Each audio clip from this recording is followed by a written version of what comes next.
Hai, Assalamualaikum. Hari ini saya nak kongsi cara penggunaan Dr. Kisiki bagi masalah-masalah yang diajukan kepada saya. Okay?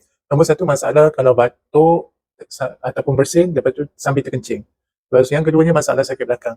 Yang ketiga bila duduk bersila ataupun duduk di atas lantai nak bangun susah ataupun tak selesa di bahagian lutut ataupun di bahagian kaki. Kaki-kaki selalu rasa kempas. Okey. Kalau siapa-siapa di luar sana yang ada masalah yang sama dan anda ada Dr. Kisiki di rumah, so boleh kita bantu kita rawat dengan menggunakan treatment Dr. Kisiki, di mana Dr. Kisiki ini merupakan adjuvant treatment, iaitu rawatan sehingga ke akar umbi, paling mudah senang cakap macam tu.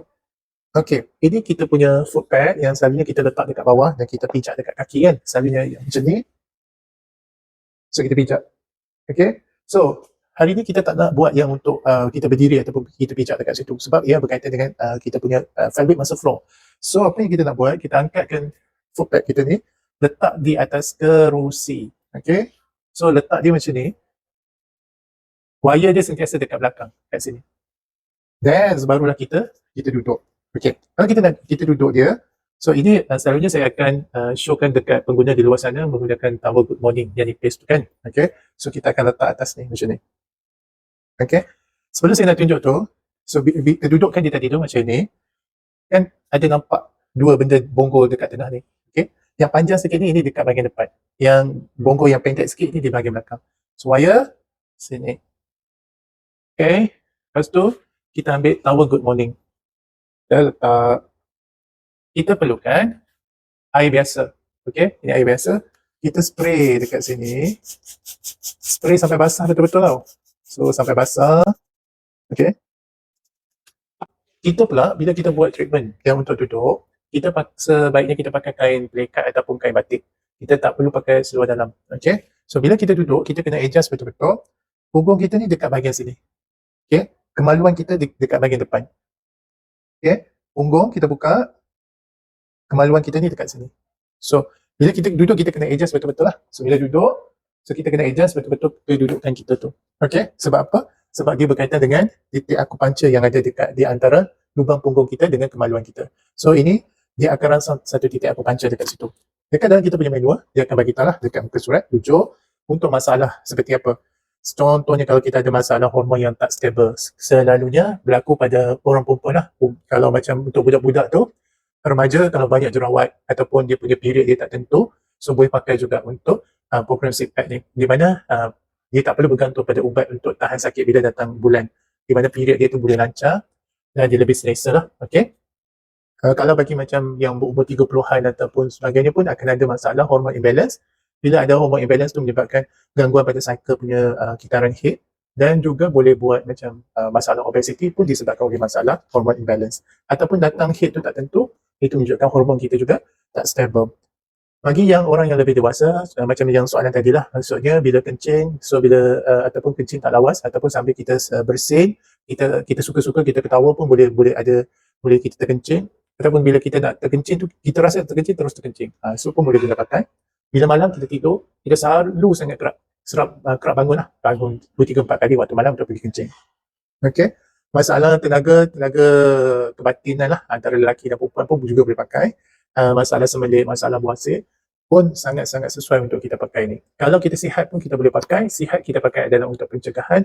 Kalau kita ada masalah, insyaAllah bila kita pakai kita akan nampak lagi lah perubahan-perubahan tu. Kita boleh tengok juga dekat muka surat 21, di mana muka surat 21 ni dia beritahu, okay, bila kita duduk kita guna program 6. Okay. Dia kalau kita ada masalah prostat, so masalah prostat ni kita boleh guna untuk program duduk macam ni, ataupun kita pakai tali pinggang. So pakai tali pinggang sebab titik-titik dia tu, titik-titik untuk masalah prostat tu dia ada satu dekat antara kemaluan kita dengan lubang punggung kita, so dia satu titik, so dekat kita punya bawah pusat dan juga bawah lutut. Tapi kebanyakan daripada sini saya akan suggest buat yang duduk lah, sebab dia punya immediately effect tu kita boleh nampak. So that's why saya akan sarankan pakai yang treatment yang duduk. So, macam mana nak pakai? Okay, ini kita punya mesin. So, setiap kali kita buka mesin kita tu, so dekat belakang kita buka, dia akan pergi dekat program 1 dan 30 minit. So, jadi kita nak masa 30 minit, so kita tekanlah. So, start. So, bila start, kita kena pergi pada program. Okay, dekat menu cakap program 6. So, kita pergilah dekat program 6. Sampailah 6. Okay. Kat sini dia ada thermotherapy, intensity, abdomen, waist dengan bottom. Okay. So kita boleh buka termoterapi 1 dan 2. Termoterapi ni dia akan bila kita duduk nanti dia akan rasa suam-suam, panas-panas macam tu. So dia bagi lagi untuk relaxing dekat kita punya body, dan dalam masa yang sama bila pemanasan tu juga dia akan mengembang kita punya saluran-saluran darah. So pengaliran darah tu akan menjadi lebih lancar. Alright. So bagi siapa-siapa yang ada diabetik yang terlampau kuat, contohnya bacaan diabetik dia 18, 20, 23, 28 ke macam tu, saya tak suggest untuk buka termoterapi. Okay. Sebab kadang-kadang walaupun dah panas tapi dia tak boleh rasa apa-apa because of dia kebas ataupun dia tak boleh rasa sebab dia numbness kan. So kalau untuk termoterapi bagi pesakit diabetik yang terlampau tinggi bacaan gula, saya tak recommend untuk buka. Okay, tapi kalau macam bawah pada 10 should be no problem, dia boleh buka juga. Okay, lepas tu you adjust untuk bahagian you punya duduk lah, bahagian punggung iaitu abdomen, waist dan bottom. You tekanlah 1, 2 ataupun 3, selalunya dalam 2, 3 lah. So dalam 2, 3 ikut pada keselesaan kita punya tu. Dan dalam masa yang sama ini untuk intensity untuk hands and others bergantung pada kita. Kalau kita nak buat sekali dengan tangan boleh, ataupun kita just nak fokus dekat bahagian punggung saja pun boleh, tak ada masalah. Tapi kebanyakan daripada kita bila buat ni dia akan tengok TV ataupun dia akan main handphone sekali. So kebanyakan dia tak akan guna tangan lah. So dia hanya fokus dekat bahagian punggung saja. Contohnya kalau macam ni kan, bila kita duduk macam ni, saya akan suggest kalau boleh tu biarlah dekat kursi yang keras sikit supaya bila kita duduk tu dia tak terkemek ke apa semua kan. So bila kita buat treatment tu kita kena pada tempat yang sebetulnya lah. So contohnya macam duduk macam ni. So kalau kita nak buat yang guna tangan, so kita pakailah sekali dengan tangan. Okay, kalau kita tak nak guna yang tangan pun tak apa. Sambil kita duduk kita tengok TV ke ataupun kita buat kerja dekat phone ke, kita jawab call ke apa semua, tak ada masalah kat situ. So bagi siapa-siapa yang macam saya nak ulang sekali lagi, bagi siapa yang ada masalah yang berkaitan dengan saraf, so bila duduk lama kebas ataupun duduk lama nak bangun susah, so ini adalah yang boleh diusahakan, boleh guna pakai. So berapa kerap kita nak pakai, sekurang-kurangnya kalau kita ada masalah tentang yang saya cakap tadi tu, seberapa kerap yang dia ada masa, so you boleh buat. Okay. Sakit belakang L4, L5 atau because of duduk kerja terlampau lama, so boleh pakai juga buat. So kalau sebaik mungkin satu hari satu kali you fokus untuk bahagian dekat bahagian bawah lah. Okay.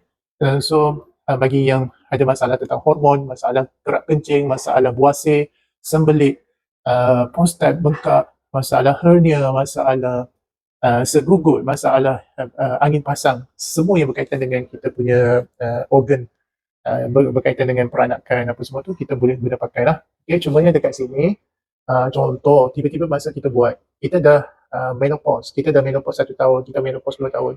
Kebanyakan pesakit saya bila pakai yang duduk ni untuk first time dia duduk, dia akan datang, darah kotor tu akan keluar sekurang-kurangnya dalam 2 hari ke 3 hari macam tu. Dia akan datang lebih kurang dalam 1 kali ataupun 2 kali lah. So mungkin dalam 2 bulan dia akan datang. Selepas tu dia tak akan datang lah. Saya banyak rujuk juga dengan ustaz, dengan ustazah. So macam mana kalau condition macam tu. So rata-rata pendapat bergantung pada diri kita. You nak sembahyang boleh, you tak nak sembahyang pun tak apa. So sebab itu darah tu darah kotor, bukannya darah haid ataupun darah nifas lah. So saya pesan awal-awal, mungkin tiba-tiba ada makcik-makcik yang pakai tiba-tiba keluar datang bulan, itu bukan datang bulan, darah yang datang bulan, itu hanya darah kotor macam tu saja. So kalau ada soalan lagi yang berkaitan dengan terapi untuk sick pad, so boleh tanya saya lah, tengok macam mana. Saya akan buat lagi video dan share lagi pada anda semua dekat luar sana. Bye, Assalamualaikum.